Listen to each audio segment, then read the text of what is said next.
So there is now a verdict for the NFL Sunday Ticket trial case. And like I alluded to in the last video on this matter, the ramifications of this could be very game-changing. How did they reach this point? Let's take it back to the week before last, where we ended off explaining how the judge was frustrated with the plaintiff side and how the NFL had confidence in their chances of winning the case. So both sides from that point on decided to bring in a final witness.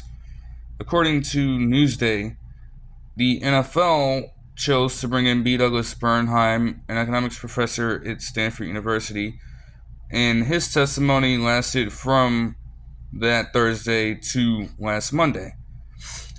They had him take the same position as all of the other witnesses for the NFL side have taken to this point, that there is no wrongdoing on the NFL's part, and their connection with YouTube TV now just increases their competition even further, rather than, diminishing any chance at other networks being allowed to participate in a contract with Sunday Ticket and with the NFL.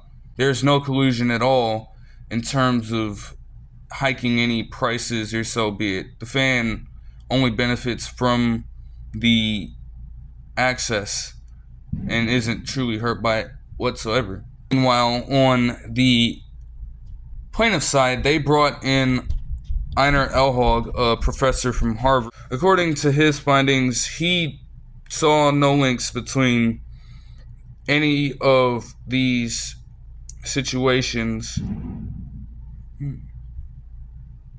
According to him, he couldn't find any link between the league trying to create competition while also protecting the rights of CBS and Fox. And he deduced that the teams get at least $62.5 million a year from Sunday Ticket, so it would not hurt their salary cap or their operating budget for a specific team if the league was found guilty. In other words, the potential damages that could have been gained by a guilty verdict in this case were a little exaggerated.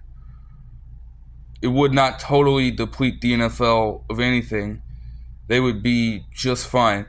Elhag's job was to rebut a lot of the things that Bernstein ended up talking about, which it appears like he did a very good job of doing, as there was some momentum made before they got into deliberations last week. So the NFL closes out their argument just sticking to their spiel. However, the plaintiffs deviated from their issues throughout this case. They were throwing out all this different language that just confused the hell out of the Judge Gutierrez. And when it came time for Carmody to present his closing argument, according to the AP, Gutierrez found it very easy to understand and clear enough to finally grasp what the hell the plaintiff side was getting at the entire time.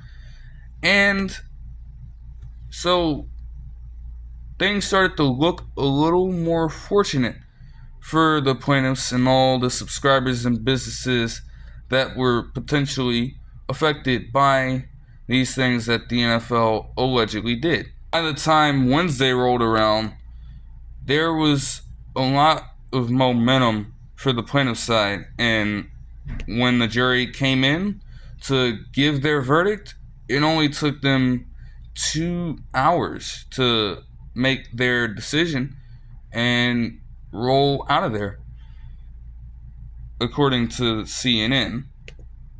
And with all reports here, it is official that the NFL would be found guilty of breaking antitrust laws in its distribution of out-of-market Sunday afternoon games on the Sunday Ticket Premium subscription service, according to CNN. Now, they are not inclined to pay all $7 billion, but according to multiple sources, the number that's being thrown out is $4.7 billion. And obviously, with the fact that it includes antitrust language, the number can triple up to $13.1 million if certain situations continue to play out. It's a truly monumental decision for the long term, because this can truly affect how the NFL goes about creating these deals with these networks in terms of not just on-air television. Now you have to worry more about the streaming services potentially, as they've just created a lot of new contracts with Netflix and Peacock now. That could be something to monitor in the long run as well. In terms of the reimbursement of this money, it will be dragged out over some years, but of course, with how the NFL normally operates, they're not going to be giving up the money anytime soon. They're going to do everything they can to fight this. Now, according to Sports Illustrated, there are opportunities for appeal next month, and there could be a chance of the judge overturning his decision, as he stuck with the NFL side for a while simply because the plaintiffs were just nerve-wracking the entire time. They would then have to take the case to the Ninth Circuit Court of Appeals if they don't get an overturned decision, and then it would go to the Supreme Court if that failed. So there's a lot more to this than just, $4.7 billion could triple up to $13.1 billion. Everybody gets their money quickly. Everybody is reimbursed, and the NFL has no choice but to immediately change their ways. It's going to be a long process. For the common people out there, it's a minor win, but all eyes are going to be on July 31st to see what the judge decides to do from here. And if things go a certain way, then within the next month, it might end up being a non-story. Now, though, as far as we know, the NFL is slated to give at least $4.7 billion back to subscribers and businesses who acquired their package between June 2011 and February of 2023. That'll do it for this one. I hope you guys enjoyed the video, and I'll see you guys in the next one. Peace.